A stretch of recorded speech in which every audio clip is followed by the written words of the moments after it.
got something you can read for us now? Oh, I've If got that's possible. all manner of stuff, yeah. I'll do a little poem that might shock you. Oh, okay. Might shock you, but bear with Pre-watershed.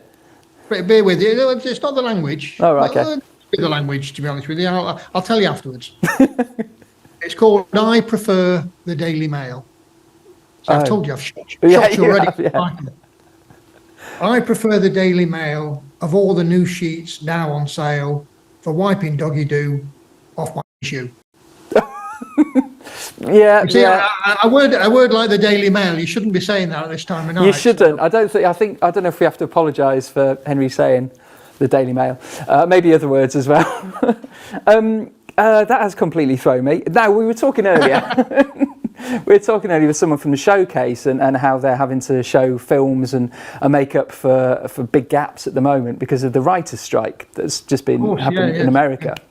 And obviously, as a writer yourself, obviously you're a writer of poetry, but as I said, some of the most iconic things we've ever seen on our screen, you've been behind. Where do you stand on that in terms of AI for writers and actors as well?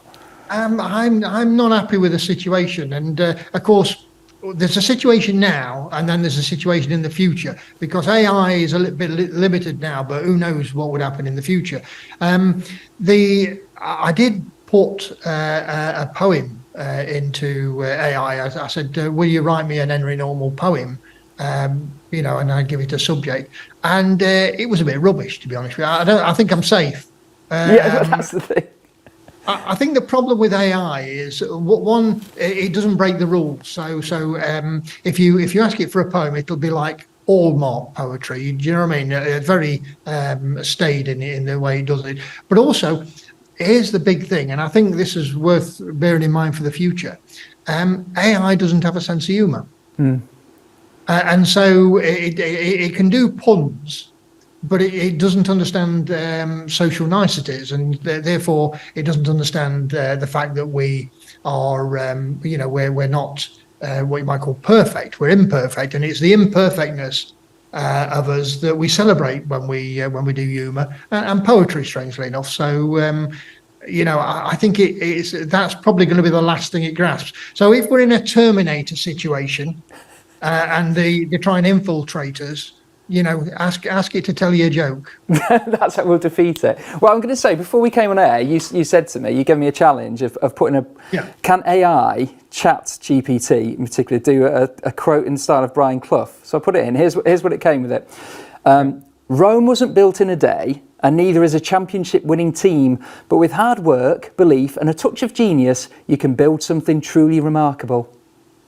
It's not Clough, is it? Absolute rubbish. It's not absolute rubbish. Of course, the original quote from Brian Clough was that Rome wasn't built in a day, but I wasn't on that job. Yes, of course. You see, that's funny. I'll tell you why I wanted to talk about AI. Is I did a little video on the YouTube.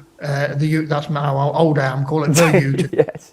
And it was me trying to get somebody to come to one of the shows, and I went round in a circle on a swivel chair, and I posted it up, and I got hundreds of women all over the world sending me pictures of themselves, right, and wanting to be my lover. Okay. Now, I don't know whether being a dizzy old man is attractive universally around the world, but I put it down to the fact that these were robots. They're obviously looking out. Oh, don't do yourself that. We're going to have to move on, Henry. We've run out of time, unfortunately. Right. But we could come and see you next week. You're at the Metronome on Tuesday. I'll finish it off next week when you see us. Yes, thank you so much. And I do, again, just have to apologise for a couple of the words, well, not the Daily Mail, but the other one that Henry used there. But there you go, it's proper Nottingham, isn't he? Now, there's a brand new episode of Team Talk.